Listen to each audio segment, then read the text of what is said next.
Bonjour, aujourd'hui nous allons parler d'un thème important. L'obstacle fait la voie. Je sais que dans vos vies, vous avez rencontré beaucoup d'obstacles. Souvent même vous essayez de contourner les obstacles. Mais là où il y a l'obstacle, là est déjà la victoire. L'obstacle fait la voie et l'obstacle est la voie. Là où il y a la vie, là il y a des obstacles. Et l'obstacle nous permet de glorifier Dieu, nous permet d'atteindre un autre stade. Donc n'essayez pas de fuir les obstacles, n'essayez pas de les contourner. L'obstacle qui est devant toi en ce moment, c'est pour que tu sois vainqueur.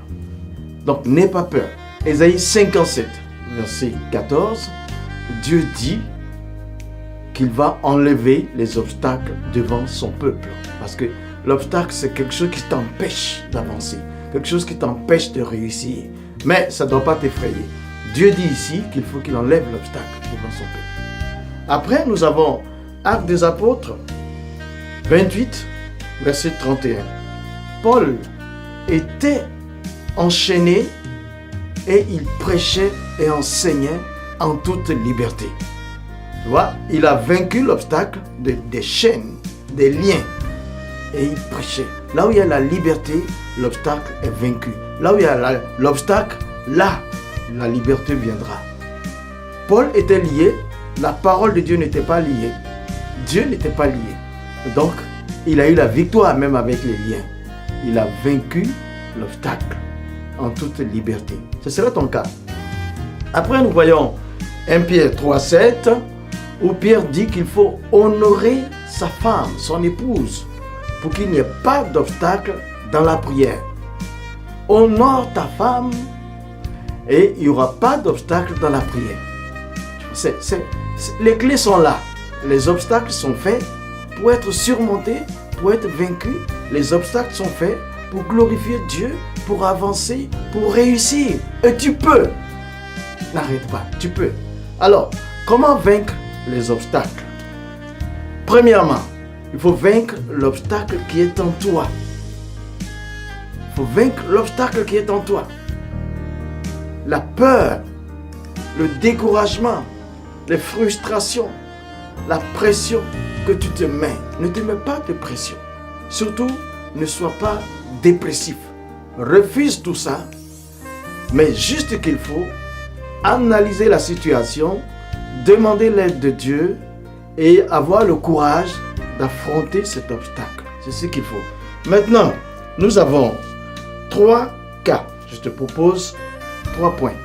Premièrement, il te faudra l'obéissance, comme Moïse l'a fait.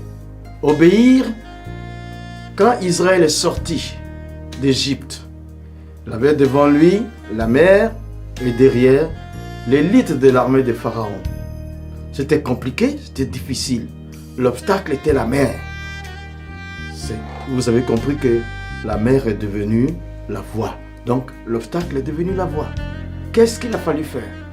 Il a fallu à Moïse d'obéir. Dieu a dit, tends ta canne là. Il a attendu, l'obstacle s'est ouvert et le peuple est passé. Non seulement ça, l'obstacle a été une arme pour détruire l'armée de Pharaon. Voici maintenant le deuxième. C'est l'obéissance et la proclamation de la victoire. Là, il faut voir le cas de David devant Goliath. Il a proclamé, je te combats au nom de l'Éternel. Il a proclamé, il a discerné et puis il a obéi à Dieu. Donc il a discerné par le fait qu'il a trouvé les 5 pierres polies et il a visé le front. Donc la proclamation était correcte et l'obstacle est tombé. Et la dernière chose, c'est celui de Josué. Jéricho était une ville qui empêchait le peuple d'Israël d'atteindre Canaan. Et qu'est-ce qu'ils ont fait? C'est la louange et l'obéissance. Merci, que Dieu te bénisse. Par la louange et l'obéissance, les murailles sont tombées. L'obstacle est tombé et tu peux faire mieux que ça. Au nom de Jésus.